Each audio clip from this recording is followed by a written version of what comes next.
e ao votar pela anulação da condenação de Aldemir Bendini por Sérgio Moro, Gilmar Mendes, olha ele de novo aí, subiu o tom das críticas ao trabalho da Lava Jato no Paraná. Aliás, eu vou corrigir aqui essa introdução. Crítica não, é ataque à Lava Jato, o que o Gilmar Mendes chamou outro dia de organização criminosa. Isso não é crítica.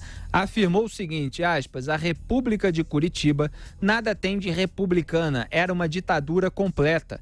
Assumiram papel de imperadores absolutos, gente com uma mente muito obscura, que gente ordinária, se achavam soberanos. Fecho aspas. Olha, eu estava aqui no intervalo, para quem está ouvindo pelo rádio, falando da punição a um promotor que chamou Gilmar Mendes de laxante e citando os casos em que o Gilmar Mendes atacava promotores, procuradores, pessoal envolvido com a Lava Jato. E vem agora uma notícia que exemplifica aquilo que eu estava falando.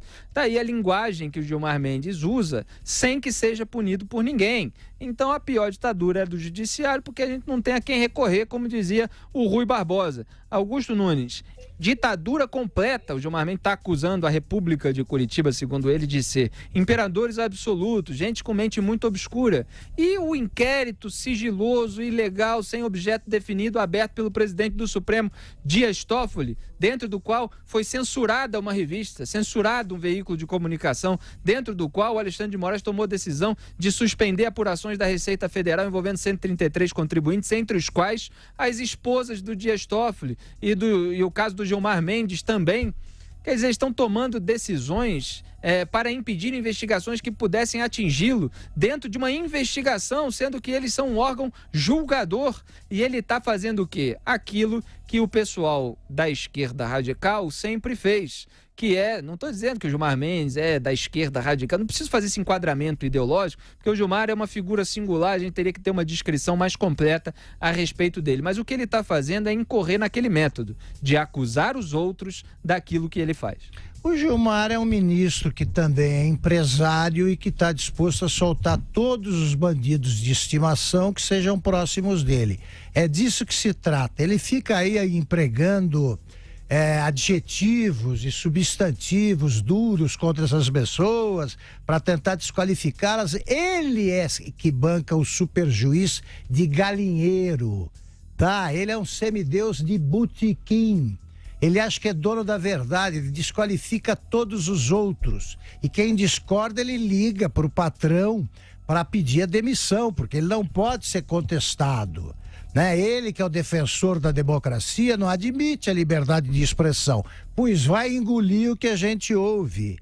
É isso mesmo, está recorrendo a truques está bancando está se revelando autoritário que sempre foi, porque não admite contestação. Será contestado sim, porque decisão de ministro do Supremo também se discute. E no caso das decisões do Gilmar, se discute e se lamenta, porque ele erra todas. Uma boa maneira de acertar, quanto de agir corretamente quando algum assunto está em discussão no Supremo, é ver o que vai fazer o Gilmar. Se ele está de um lado, vocês vão para o outro, que lá é o lado certo. E só para complementar, Zé Maria Trindade, eu estava falando aqui de ampliar o escopo de decisões para encobrir os objetivos específicos. Um craque nisso é o Gilmar Mendes. No começo da Lava Jato, ele não dava a menor bola. Ele não atacava assim a Lava Jato, não. Quando a Lava Jato estava pegando parlamentar do PP, envolvido lá no Petrolão, do PT também, ele não dava a menor bola.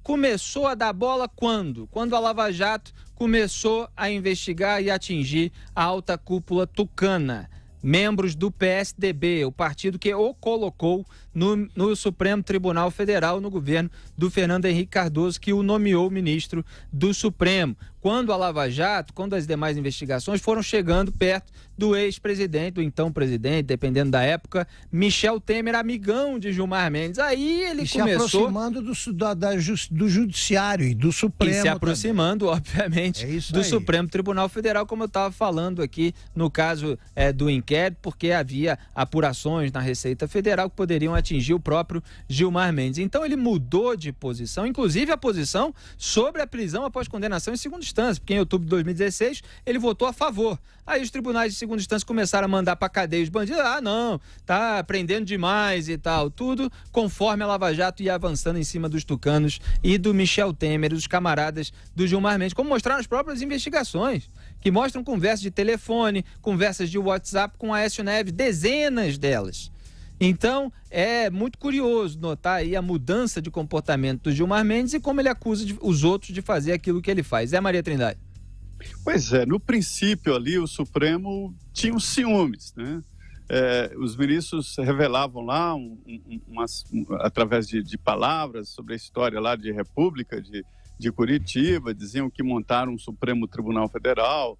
Houve um ministro que falava, até no caso de Chica da Silva, que montou em Diamantina, tipo uma corte, né? E que lá estava desse jeito. Não era verdade. O então juiz Sérgio Moro não queria saber de investigar e nem de falar de quem tinha foro privilegiado. Ele dizia, esses aí não estão sob investigação, isso em pleno depoimento, né? Porque ele sabia que se o processo, como chegou a subir, depois foi devolvido, né, viesse para o Supremo, estava arquivado, estava morto, ou no mínimo demorado demais e alguns escolhidos, como foi no Mensalão, alguns escolhidos. Então, depois passou a ser ciúmes, né? Aí, depois dos ciúmes, passou a ser inveja. É porque o pessoal da Lava Jato estava realmente recebendo o apoio público, como recebe até hoje. Exato. E a terceira ação é de medo, porque esta nova passagem da Lava Jato vai chegar no judiciário, vai chegar num determinado momento, haverá revelação de diálogos em depoimentos que não é possível que essas empresas tenham movimentado tantos recursos, que tenham movido tanto e que não tenha chegado em setores como Ministério Público e Judiciário, né? É impossível, né? E até agora isso está ainda sem uma revelação clara. Tem uma citação aqui, amigo do meu pai, alguma coisa assim, mas nada contundente como será. Esta é a expectativa, porque entenderam que se esse tipo de coisa fosse logo do início, a estratégia fosse assim, né, o Supremo iria reagir fortemente e poderia inviabilizar a Lava Jato. Nesse caso específico, Felipe, a gente vê que o Ministério Público atuou muito bem ali na Lava Jato e se cuidou muito para evitar exatamente esse contraponto com o Supremo Tribunal Federal. Sérgio Moro usou a sua experiência, ele foi juiz auxiliar no Supremo Tribunal Federal, para definir ali sentenças na linha do Supremo, de maneira que o Supremo não pudesse reagir, e da mesma forma toda a administração dos processos. E a gente vê claramente de que o Supremo pode representar um perigo para as investigações da Lava Jato. Eu vou falar mais uma vez, o Supremo não analisou as doações de campanha, que isso para mim é uma agressão, isso não é doação, ninguém doa 10 milhões para ninguém, né? Ninguém doa 2 milhões para o Bendini à toa, as doações de campanha e também exatamente o uso de provas, essa história do COAF, essa história de uso de dados da Receita sem quebrar o sigilo antes. Então, isso o Supremo ainda vai ter que julgar e isso me provoca uma certa inquietação.